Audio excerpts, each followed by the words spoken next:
Happy National Technology Day. Welcome to our webinar on cybersecurity. Today's webinar will be recorded. If you have any questions, please feel free to add them to the chat. I will monitor that. So I see that we are live officially.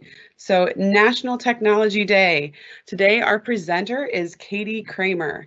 Katie is a training and project specialist for TTechT, offering Office 365 and security awareness training. Katie has over 15 years of experience in the IT field and a degree in business information systems. I would like to welcome Katie Kramer. Thank you so much, Amy. So our agenda for today is to talk a little bit about National Technology Day. Why are small businesses such a big target? What does a cybersecurity attack look like in 2021? What are the threats? How to spot the threats? How to protect yourself and your business? And then what we have coming up in 2 weeks for our next webinar. So in honor of National Technology Day, we thought that it would be fitting to talk about cybersecurity. Anytime that you connect a device to your network, you are putting yourself at risk with another hole to allow a criminal in. We want you to know about the threats, how they get in, and understand why you are a target. It's the beginning of the year, so it's the perfect time to kick some big things into play that you've been thinking about doing for your business.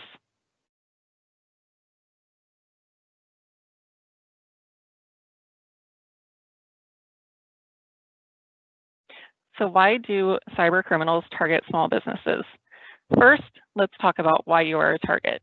Understand that it isn't even necessarily about breaking into your business and only affecting you. It's just as much about getting your customers' information. Personal data can be used for identity theft and fraud. Cyber criminals can use this information to open bank accounts, credit cards, and more. Because personal data is so valuable and small businesses have a lot of it, it makes them a target.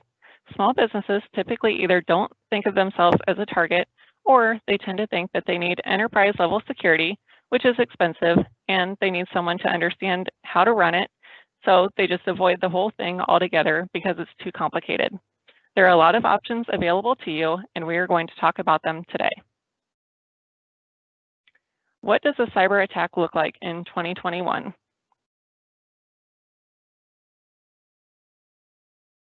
So in 2021, we can expect small businesses, remote workers, and especially healthcare will remain the big targets.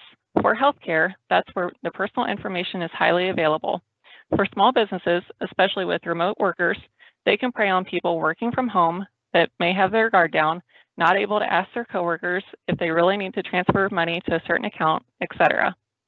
The good news is that with the awareness of cyber criminal activity continues to be on the rise, and businesses are putting solid preventative measures in place. Prevention is the key. As far as artificial intelligence, hackers are using AI, and it's available for defense now too. As awareness of how attackers are using automation increases, we can expect defenders to fix the issue, maximizing automation to spot malicious activity faster than ever before.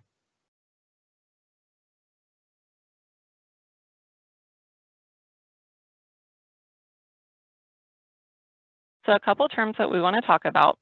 What is a cyber attack? A cyber attack is an assault launched by cyber criminals using one or more computers against a single or multiple computers or networks. A cyber attack can maliciously disable computers, steal data, or use a breached computer as a launch point for other attacks. Cyber criminals use a variety of methods to launch a cyber attack, including malware, phishing, ransomware, denial of service, among other methods.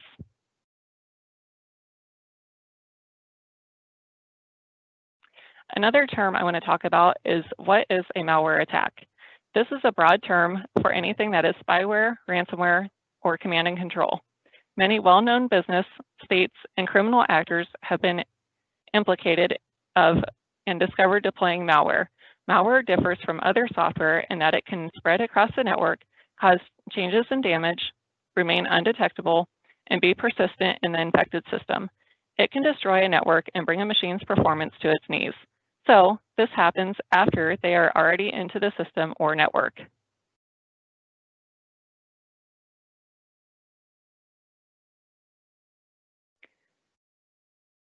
Let's talk a little bit about phishing attacks. So phishing happens when an attacker, posing as a trusted individual, tricks a victim into opening a text message, email, or instant message.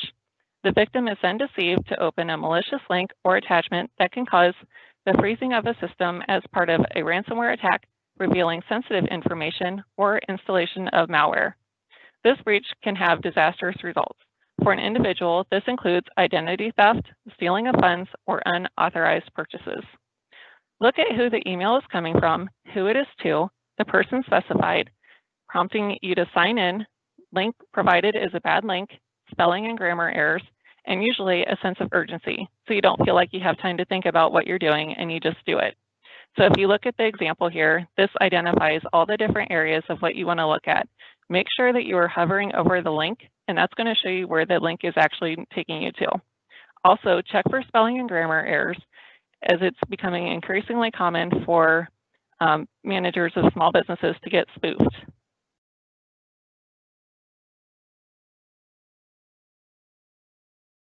Spear phishing attacks. So spear phishing emails appear to originate from an individual within the recipient's own organization or someone that the target knows personally. Cyber criminals also carry out these attacks with the aim of reselling confidential data to private companies and governments. These attackers employ social engineering and individually designed approaches to effectively personalize websites and messages.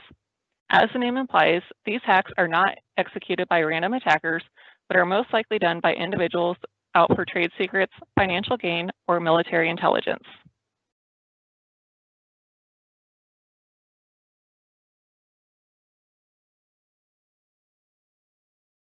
Whale phishing. So whale phishing is aimed at stealing vital information, since those holding higher positions in a company have unlimited access to sensitive information. Most whaling instances manipulate the victim into permitting high-worth wire transfers to the attacker.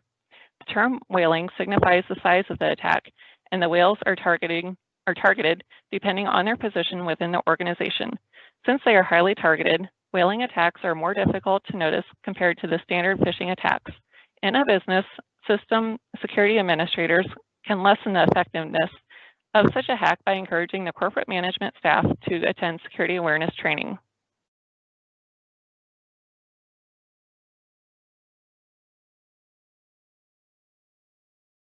And here we have some social engineering red flags of what you need to watch out for. So when you're looking at the from field, make sure that you recognize the sender's email address as someone that you ordinarily communicate with. Then you also want to look at the to field and to see if it was a blind carbon copy or an unusual mix of people. Next, you want to check the hyperlinks, and you can do this by hovering over the link to see where the link is actually going to go. Also, make sure that you check for the spelling of what's in the link. Check the date and to see if it was sent at an unusual business hour, such as 3 a.m. Check the subject to see if it's something that is relevant to what you've been working on and if the message is intended for you. Make sure to check the attachments as well. In the content, you can check to see if it's something that is out of the ordinary, bad grammar or spelling errors, doesn't sound like the person who normally sends the email to you.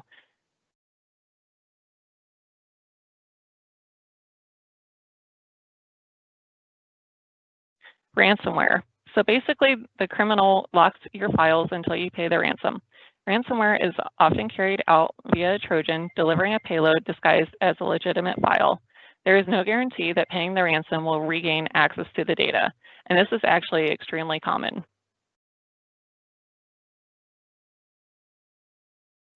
A drive-by attack doesn't require any action on the victim's part except visiting the compromised website.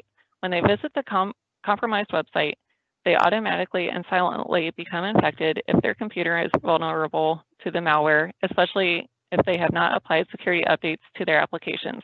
This is especially true on sites that have a lot of ads. Be careful and don't trust those pop-ups. Also, when you're entering your payment information, make sure the site is secure. Look for the lock and the S in the address bar. This is your signal that the site is secure and you can proceed. So I just used our website as an example. So here you can see we have the lock, and then we also have the S, and that's going to signify that the site is secure. Always make sure that your site has that before entering any personal information or payment information. Trojan horses. So Trojan horses spread by looking like routine software and persuading a victim to install.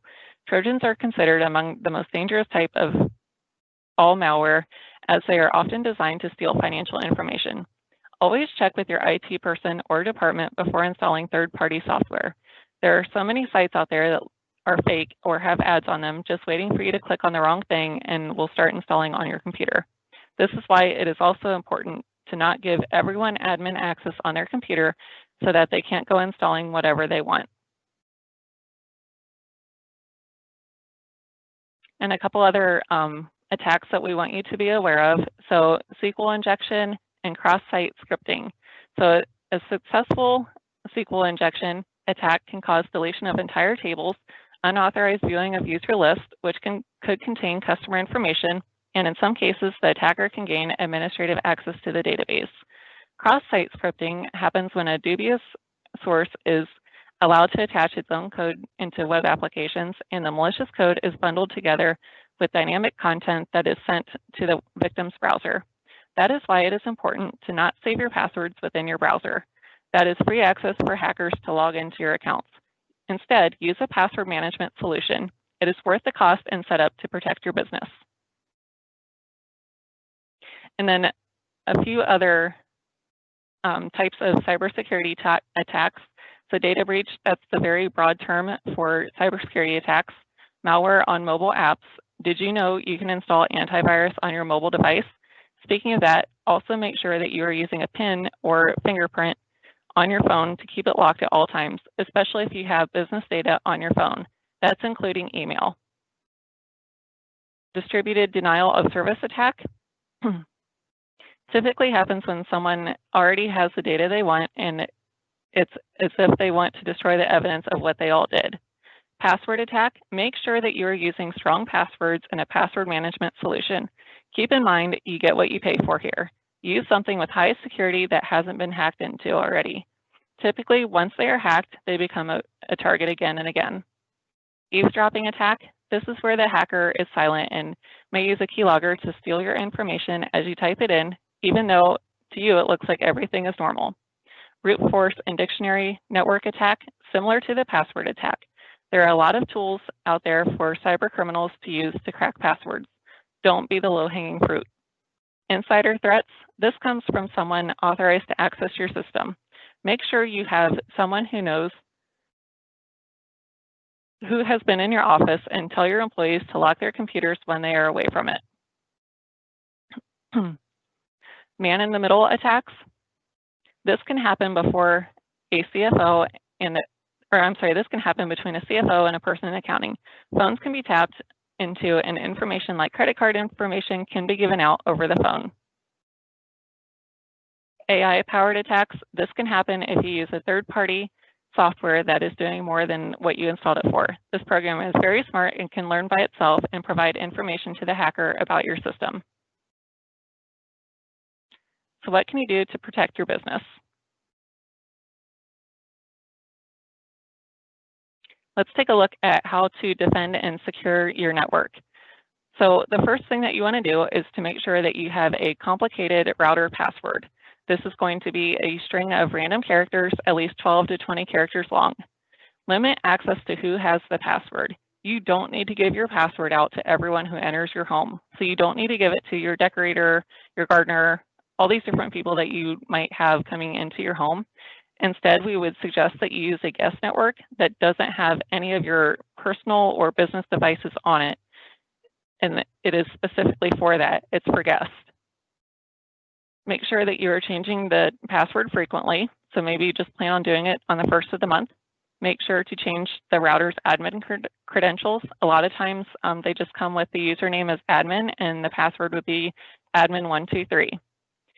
Make sure to change the name of your Wi-Fi and also hide the network. There are tools out there that can sniff out all the broadcasting networks, so you don't want to be one of them. Turn off remote management to your router. That's basically just giving free access if it's turned on. Make sure that you keep the router firmware up to date. Be sure to turn on the firewall, and also turn off your Wi-Fi when not in use for extended periods of time. So let's say that you're going on vacation for a week. Go ahead and turn it off because no one in your house is going to be using it, and it's just free access for someone who might know that you're gone. And I also want to note that we do offer a comprehensive cybersecurity audit to uncover loopholes in your company's IT security. This is at no cost or obligation to you. Once that audit is complete, we'll prepare a customized report of findings that will reveal the specific vulnerabilities and provide a prioritized action plan for getting these security problems addressed quickly. This is a real eye-opener for a lot of people, so give us a call today to get that scheduled for your business. The other thing that you want to do is to keep your devices healthy. So make sure that you are installing those Microsoft updates at least monthly, if not more than that.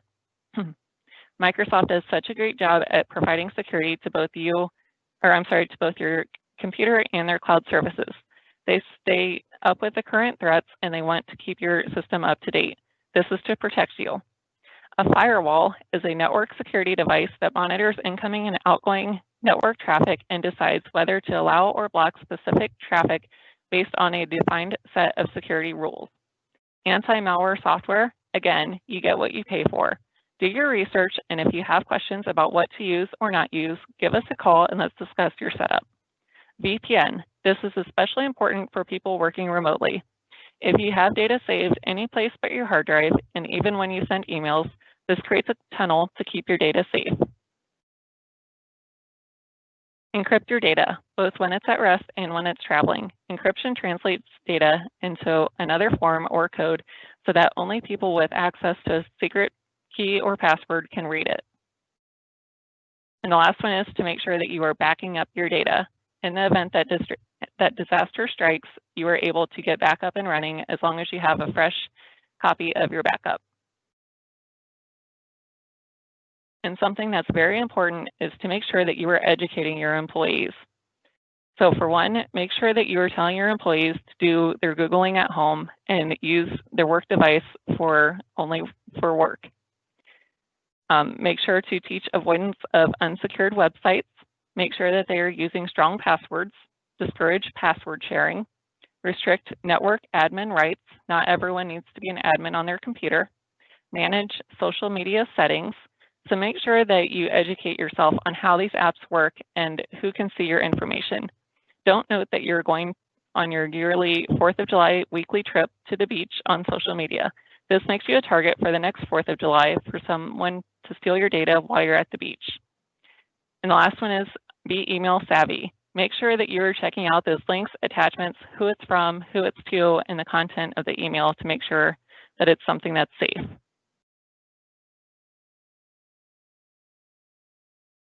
And then just a few more ideas. Make sure that you take inventory and that you have control of your hardware and your software assets.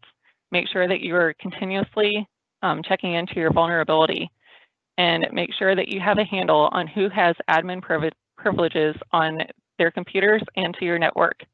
And finally, make sure that you have secure configuration for hardware and software. Don't wait to put the security measures in place. It's too late once something has already happened.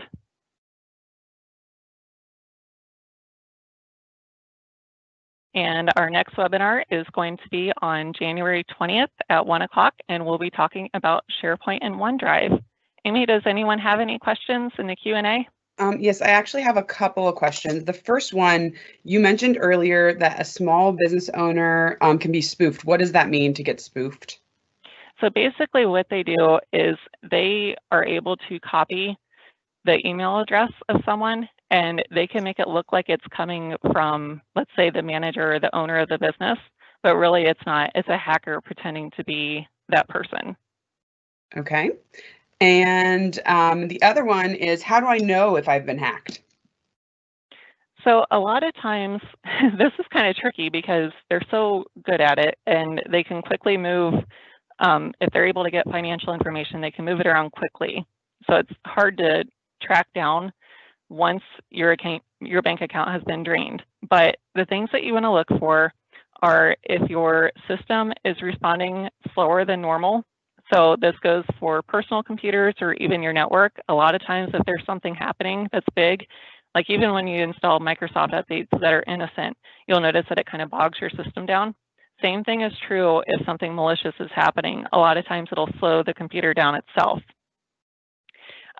Make sure too that you identify suspicious pop-ups.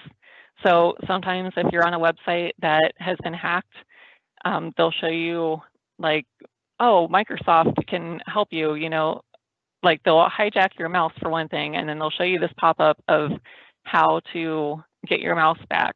And it'll say, contact Microsoft support, and you just have to pay $100 and type in your credit card information here. That's not going to happen. No one is going to reach out to you and offer their assistance with getting your mouse back or solving any problem that you have. So make sure that you aren't clicking on those pop-ups. If you see them, turn off your computer right then and there. Like, no questions asked, just stop and get someone who knows what they're doing to take a look at it and see what's actually happening. And then another thing is to note unusual password activity. So if you know that you're typing in your password to any website that might have financial information on it or any credit card information, make sure, check into it and make sure that your funds are still there. And then if you suspect anything, go ahead and change your password again. And then run your antivirus, make sure that everything is safe. So those are kind of the 3 tricks that I would highly recommend. Okay, I think that's all of the questions we have for today. Okay, sounds good. Well, thank you so much for joining us, everyone.